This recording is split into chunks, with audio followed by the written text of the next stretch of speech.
Napansin mo na ba ang kakaiba? Kapag mas pinipilit mong magsimula ng usapan, mas mabilis itong mamatay. Music ang sasabihin mo, kamusta ka? At sa loob ng ilang segundo tapos na ang usapan. Music. Samantala, may ibang tao na papasok sa parehong silid. Magsasabi lamang ng ilang salita at bigla na lang magkaka-interes ang mga tao. Hindi naman sa mas nakakatawa sila o mas maganda, gwapo sila. May music mas malalim na dahilan. Kapag sila ang nagsasalita, may bigat ang kanilang mga salita. Ngayong music araw, ibabahagi ko sa iyo ang 6 na parirala na nakakaakit sa sinuman at manatili ka sa akin dahil ang ikaapat ang pinakamaling naiintindihan, music, at kapag naunawaan mo ito, mararamdaman mo ang pagbabagong agad sa kung paano tumugon ang mga tao sa iyo, ang sikreto ng stoicismo. Ang presensya ay higit sa pagtatanghal. Matagal nang naunawaan ng mga stoic music ito. Hindi tungkol sa pagpapahaba ng usapan ng pag-akit. Music tungkol ito sa pagsasalita ng mas kaunti. Ngunit may kabuluhan ang bawat salita. Hindi ito mga dayang pangsosyal. Ito ay mga salamin ng karakter, pagkamausisa, katapatan, empatiya, katahimikan, pagpapahalaga, at hangganan. Music at ngayon magsimula na tayo. Isa, kwento mo pa. 4 na simpleng salita at nagbubukas ito ng mga pinto na hindi nakikita ng karamihan. Music. Karamihan sa mga tao kapag may nagbahagi ng kwento, agad itong ginagawang kompetisyon. Oh, nagawa ko rin yun.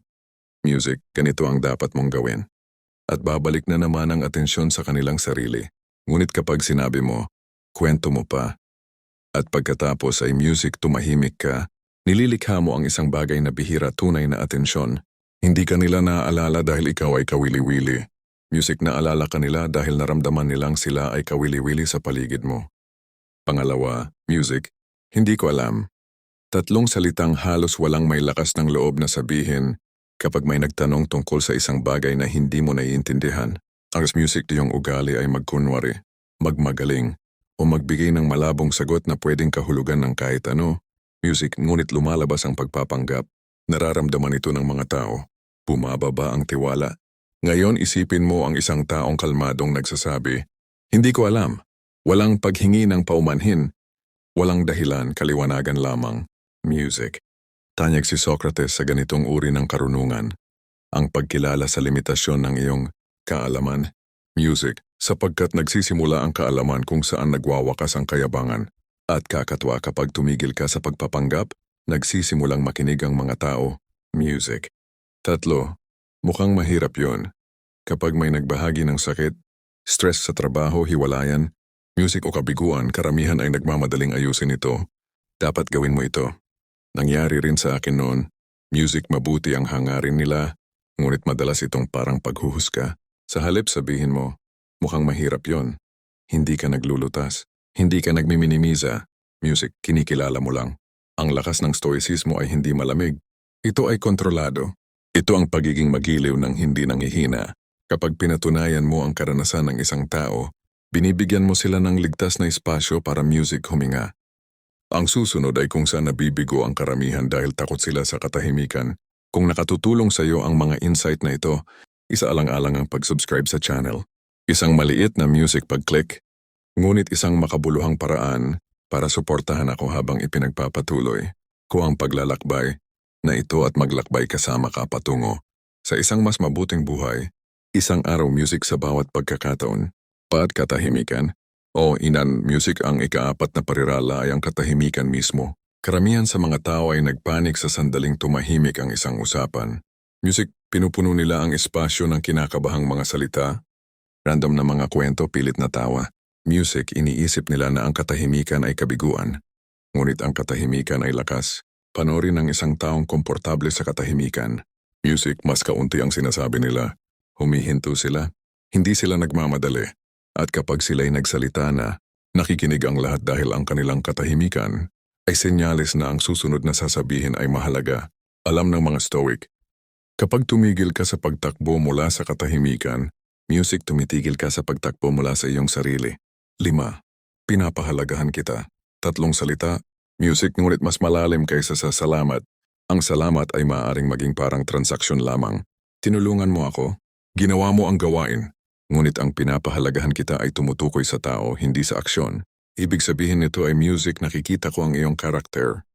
Gamitin ito kapag ang isang tao ay nagpapakita ng pagkakapare-pareho, katapatan, music o kabaitan. Hindi madalas basta taos-puso.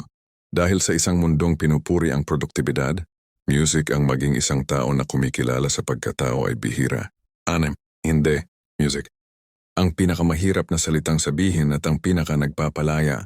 Humingi ang mga tao ng iyong oras, iyong enerhiya, iyong atensyon, at maraming tao ang nagsasabi ng o dahil sa pagkonsensya, music, ugali, o takot na hindi makahiya sa iba. Ngunit sa bawat oras na sinasabi mong o sa isang bagay na hindi mahalaga, tahimik mong sinasabi ang hindi sa mga bagay na mahalaga. Iyong kapayapaan, iyong focus sa music, iyong paglago. Panoorin ang isang taong natutunan ng magsabi ng hindi, music, humihinto sila. Pinag-iisipan nila. At kung ang sagot ay hindi, sinasabi nila ito music ng mahinahon. Walang paghingi ng paumanhin, walang mahabang paliwanag. Dahil kapag totoo ang iyong hindi, nagiging makapangyarihan ang iyong o. Ang mga hangganan music ay hindi nagtataboy sa tamang tao, sila ang nagfi-filter sa kanila papasok. Ito ang mindset na nagpapagana sa lahat ng anim. Music gumagana ang mga parira lang ito dahil hindi ito pagtatanghal. Ito ay presensya. Maging mausisa upang makinig. Music maging mapagpakumbaba upang aminin na hindi mo alam. Magiliw upang patunayan ang nararamdaman ng iba. Kalmado upang manatili sa katahimikan. Musika maging mapagmasid upang kilalanin ang iba. Matatag upang protektahan ang iyong oras in music. Hindi tungkol sa pagdagdag ang pag-akit.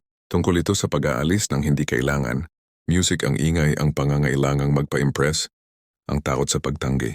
At sa sandaling itigil mo ang pagtatanghal, titigil ang mga tao sa panonood ng iyong palabas at magsisimulang mapansin kung sino ka talaga. Kung nagbago nito ang iyong pananaw sa komunikasyon, i-like ang video at ibahagi ito.